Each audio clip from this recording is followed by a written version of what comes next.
Welcome to Indie Depth, the show where we talk with independent filmmakers and get in depth on topics. I'm your host, Andrew Froning. Today with us, I have writer, director, cinematographer, editor, you name it, he's done it, Jamaal R. Green. He's a filmmaker from the New Jersey, New York area, and he has completed a web series called Chronicles of. And you've won some awards for that, which is super, super cool. Awesome. Thank you, Andrew, for having me. Yeah, anytime, man. So, web series, like, what is it? Like, how did you get started with making a web series? I got started as an assignment for school, and web series was just about coming into fruition, the whole genre of web series, and it was an elective I took at film school. It might have been back in 2014, and we had a web series assignment to make a web series pilot. And at that point in time, I had no interest in web series. I didn't know what to do, really. I didn't feel like I could write short format and all that jazz. So I said, okay, what ideas do I have? Everything I was writing on and working on back then was just straight feature film, thought. So I had this idea that started with just a small story about a detective who sees things. And we made this, short script, shot it, actually shot two of them, and edited it. And when we were done, we're like, oh, this is really cool. This is a cool format.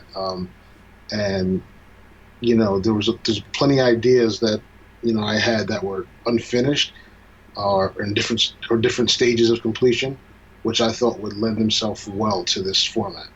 And jumped right on it and instantly fell in love with it. Said, wow. And out of necessity, because when you're, one, I was in school, two, I was unemployed, and three, so I was broke. Web series was a great way to still be able to tell a story. It's just a different format. Still the same storytelling. Yeah, I've done a web series too, and we've been in web festivals together, and it's just really cool that we support each other's work, and just the whole web festival community Absolutely. that has popped up. It's just a beautiful thing, because I feel like we want to tell feature length stories. We want to tell, we want to go in depth. We don't want to just spit out a short and move on to the next thing. We want to live with something. We want to make something that matters, whether it's close to a TV series or something longer format like a feature. And Right. a web series is a really nice way to do that episodic hmm storytelling in a way that kind of makes sense for indie filmmakers and also it's approachable, let's hmm say, the shorter format, whether it's on YouTube like mine is, or if it's on Amazon Prime, if it's an unknown thing with unknown actors, if it's short, people will check it out. Right. So, but I loved it because it gave me a vehicle to do an ongoing story, in a means that was achievable and attainable. And especially with everything going mobile, with phones and tablets and all that stuff, I thought it's just perfect. It's the timing couldn't be better. Yeah.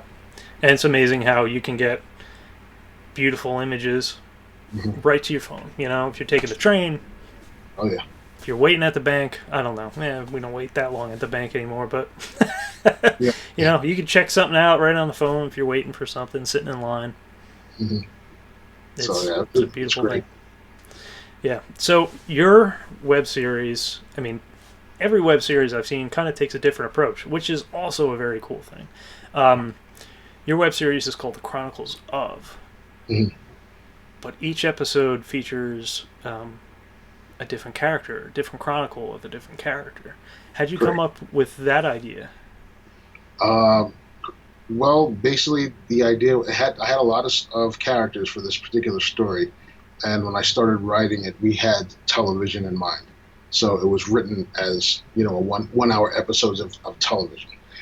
Um, we knew that would take forever to try and get a deal. The whole process of trying to get a television series. So it was okay. I want to do something now. So we took a slice of the plot and said, hey, let's make a web series. Even just this one piece of the plot is still very intricate enough that we could tell a story. So I wrote Chronicles that way because basically what it is, it's a sort of a slice of life tale of society when absolute corruption and personal interest takes over. So what you have is a story of these different characters who are connected, but viewing this issue from their personal point of view. And it's their reaction to it and their hand in it. And eventually all the characters' storylines merge into one. Oh, neat. So there's like a central plot point. There's something that's happening. And then you've got different people's takes and reactions to that. Correct. And connections to it, yeah. Ooh. The central plot point is murder. Easily sold. There you go.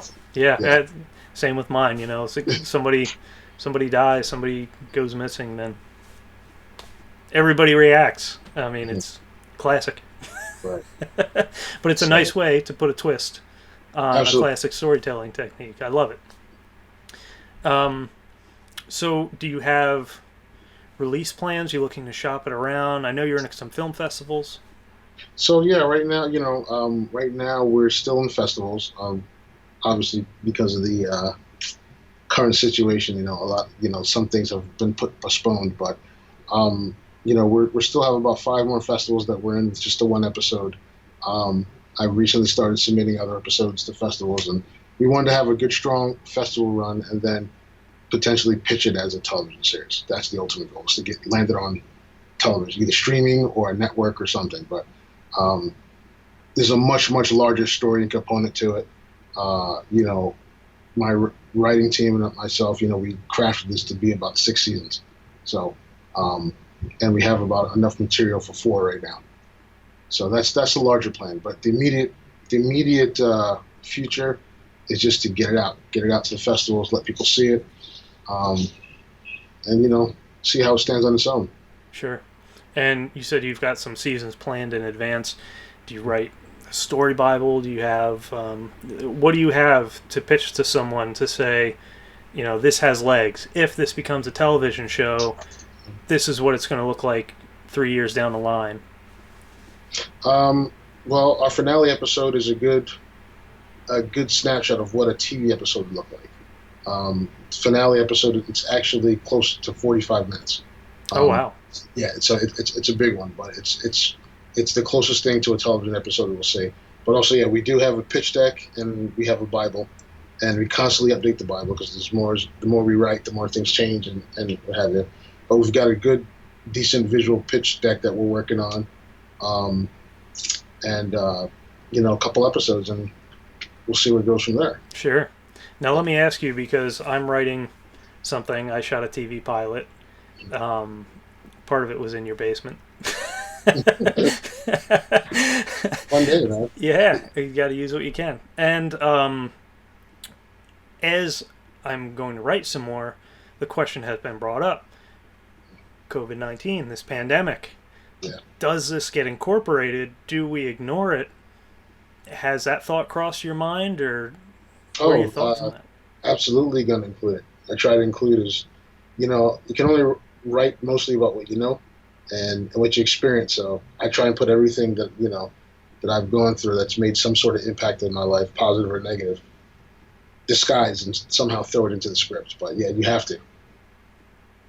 And which I think we'll see a lot of art that's going to have COVID-19 wrapped into the story.